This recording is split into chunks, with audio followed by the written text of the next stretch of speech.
Hello students, welcome to 7th Standard Social Science. History Unit 3. Emergence of New Kingdoms in South India. Later Cholas and Pandyas. Then India அப்படிங்கிறது இந்தியாவின் தெற்கு பகுதியில் உள்ள states. அப்படின்னாக்க என்னென்ன? ஆந்திரா, தெலுங்கானா, கர்நாடகா, கேரளா, தமிழ்நாடு, இது எல்லாமே தென்னிந்தியாவில் இருக்கக்கூடிய மாநிலங்கள், ஸ்டேட்ஸ். இந்த தென்னிந்திய பகுதியில் நிறைய அரசாட்சி நடந்துச்சு. அதாவது அடுத்தடுத்து வேற வேற ராஜாக்கள் இந்த தென்னிந்திய பகுதியை ஆட்சி செய்தாங்க. அதில் நம்ம இப்போ பார்க்க போகிறது பிற்கால சோழர்களும் பாண்டியர்களும், Cholas and Pandyas. The later Cholas. Introduction. The Cholas are one among the popular and well-known Tamil monarchs in the history of South India. The elaborate state structure, the extensive irrigation network, the vast number of temples they built, their great contributions to art and architecture, and their overseas exploits have given them a preeminent position in history. இந்த தென்னிந்திய வரலாற்றில் பார்த்தீங்கன்னா சோழர்களுடைய அரசாட்சி ரொம்பவும் முக்கியமானது, பிரபலமானது. ஏன் அப்படின்னு பார்த்தீங்கன்னாக்க இங்கே பெரிய அரசு கட்டமைப்பு, அவங்களுடைய ஸ்டேட்டையே ரொம்ப எலாபரேட் பண்ணி கட்டியிருப்பாங்க. செகண்ட், நீர்ப்பாசன வசதிகளை அதிகப்படுத்தி செய்து கொடுத்தாங்க. கட்டடங்கள் அதிகமாக கட்டியிருந்தாங்க. அது மட்டும் இல்லாமல் கோயில் கட்டடங்களும் அந்த கோயிலுக்குள்ளே இருக்கக்கூடிய தூண்களில் சிலைகள், அதில் ஓவியங்கள் வரைகிறதுலையும் அதிகமாக கைத்தேர்ந்தவங்களாம் இருந்தாங்க. கடல் கடந்து பல நாடுகளுக்கும் சென்று சாதனைகள் பல புரிந்தாங்க. Revival of the Chola rule. The ancient Chola kingdom reigned supreme with the Kaveri Delta forming the core area of its rule and with Urayur as its capital. It rose to prominence during the reign of Karigala but gradually declined under his successors. பழங்கால சோழர்களுடைய ஆட்சி காவிரி ஆற்றின் கரையோரமாக தான் இருந்தது. அவர்களுடைய தலைநகரம் உறையூர். இப்போ நம்ம திருச்சியில் இருக்கு இல்லையா உறையூர், அதுதான் தலைநகரமாக இருந்தது. கரிகாலன் அந்த சோழ பேரரசா ஆளும்போது ஒரு சிறப்பான இடத்தை வகித்தது.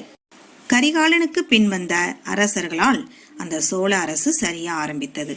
In the 9th century, Vijayalaya, ruling over a small territory lying north of the Kaveri, revived the Chola dynasty. He conquered Tanjavur and made it his capital. Later, Rajendra I and his successors ruled the empire from Gangaikonda Cholapuram, the newly built capital. 9ஆம் நூற்றாண்டுல விஜயாலயாங்கிற அரசர் காவேரிக்கு வட பகுதியில ஒரு சிறு பகுதியை ஆண்டுகிட்டு இருந்தாரு. அவர் மீண்டும் சோழ பேரரசை மீட்டெழ செய்தார். தஞ்சாவூரை கைப்பற்றி அதை தலைநகரமாகவும் மாற்றினார். விஜயாலயா அரசருக்கு பின்வந்த முதலாம் ராஜேந்திரனும் அவருடைய வாரிசுதாரர்களும் கங்கை கொண்ட சோழபுரத்தை தலைநகராக கொண்டு சோழ பேரரசை ஆட்சி செய்தார்கள்.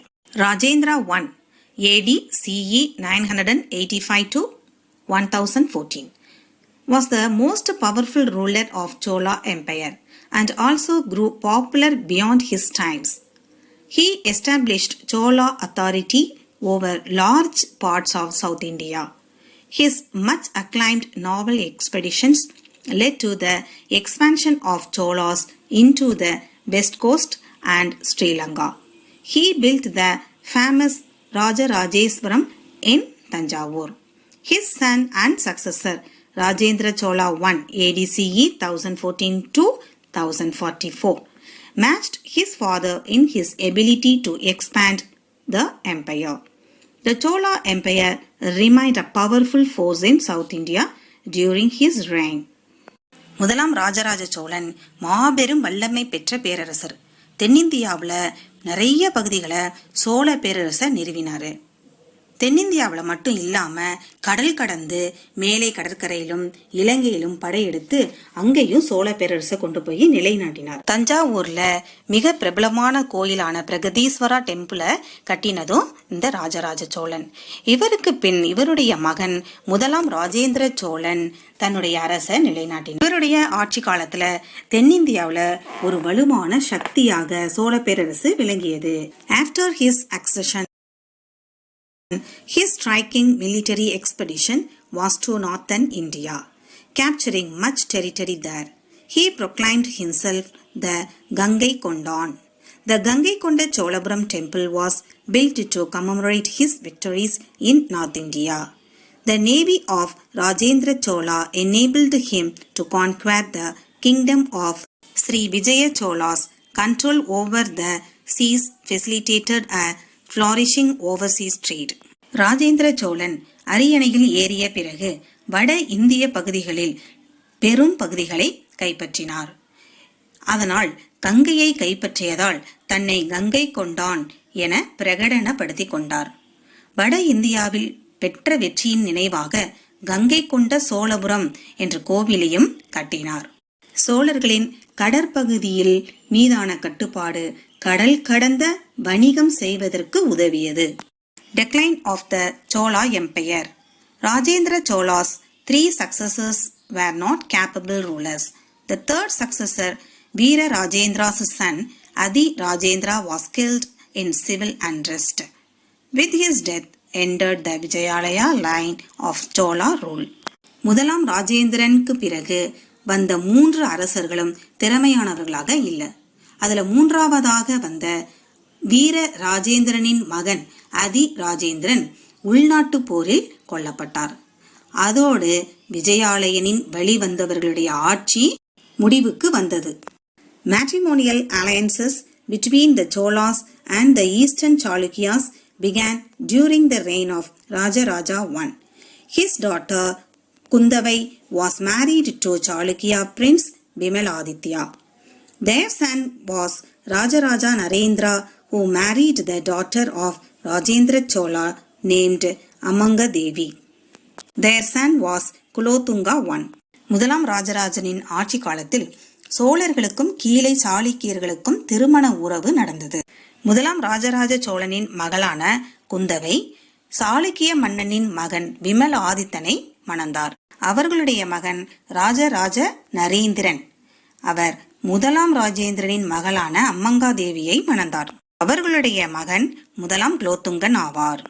On hearing the death of Adi Rajendra, the eastern Chalukya prince Rajendra Chalukya seized the Chola throne and began the rule of Chalukya Chola dynasty as Kulothunga I. Kulothunga established himself firmly on the Chola throne, soon eliminating all the threats to the Chola empire. அதி ராஜேந்திரன் மறைந்த பிறகு கீழை சாளுக்கிய இளவரசரான ராஜேந்திர சாளுக்கியன் சோழ பேரரசை கைப்பற்றி முதலாம் குலோத்துங்கன் என்னும் பெயரில் சோழ பேரரசை நிறுவினார்.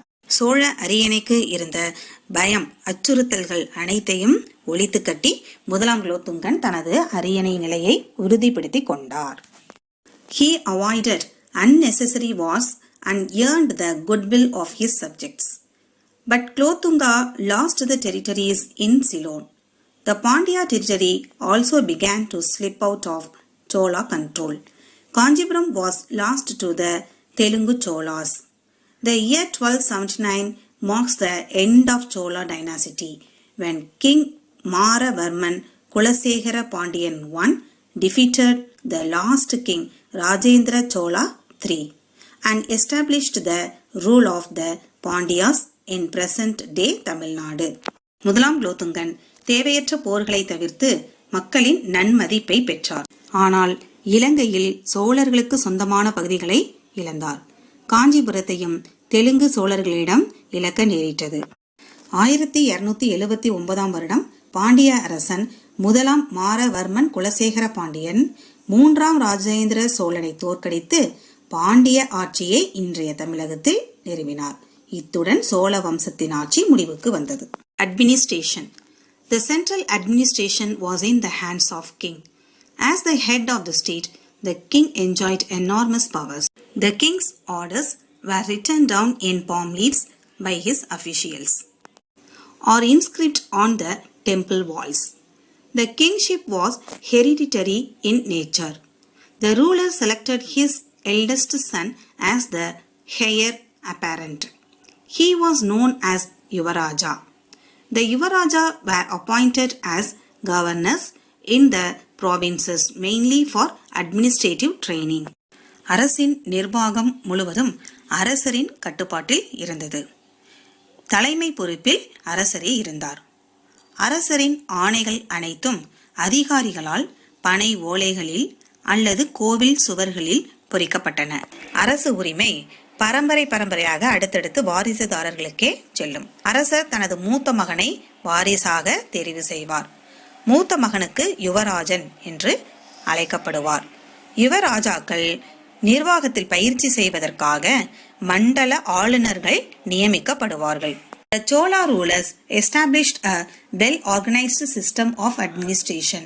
The empire, for administrative convenience, was divided into provinces or mandalams.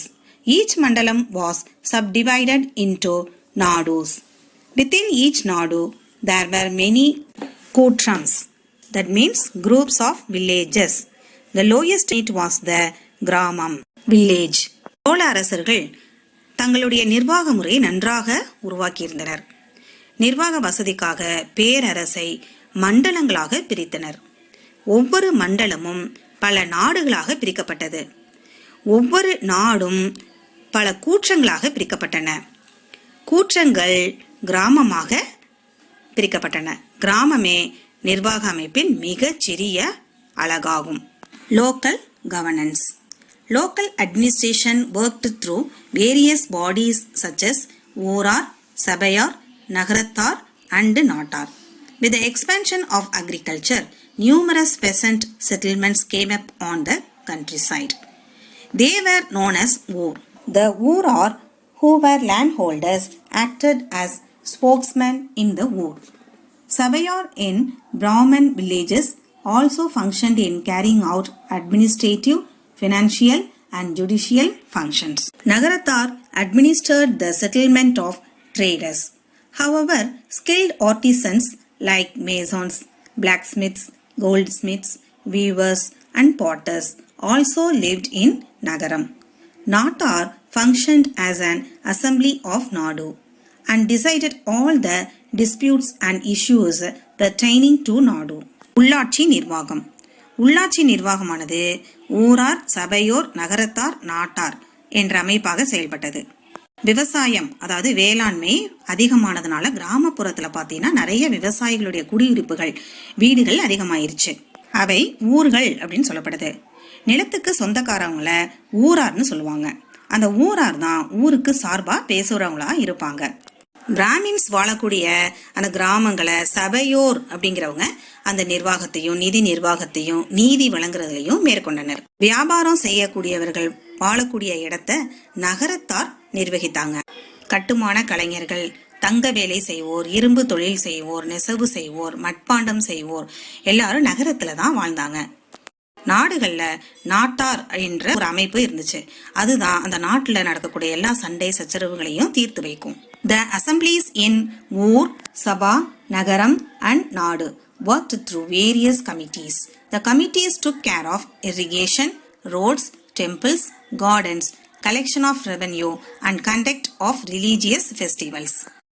ஊர், சபை, நகரம், நாடு இவற்றெல்லாம் இருந்த மன்றங்கள் பல குழுக்களை உருவாக்கி நிறைய பணிகளை மேற்கொண்டாங்க. என்னென்ன மாதிரியான குழுக்கள் இருந்தாங்க அப்படின்னா, நீர்ப்பாசனத்துக்கு, சாலைகள், கோவில்கள், தோட்டங்கள், வரி வசூல், மத விழாக்களை நடத்துதல், இது ஒன்னுத்துக்கும் தனித்தனி குழுக்களை நியமிச்சாங்க. Okay children, so far in this part we have learnt about revival of the Chola rule, decline of the Chola empire, administration and local governance.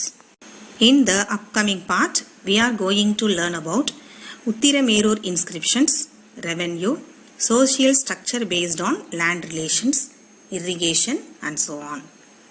Thank you children.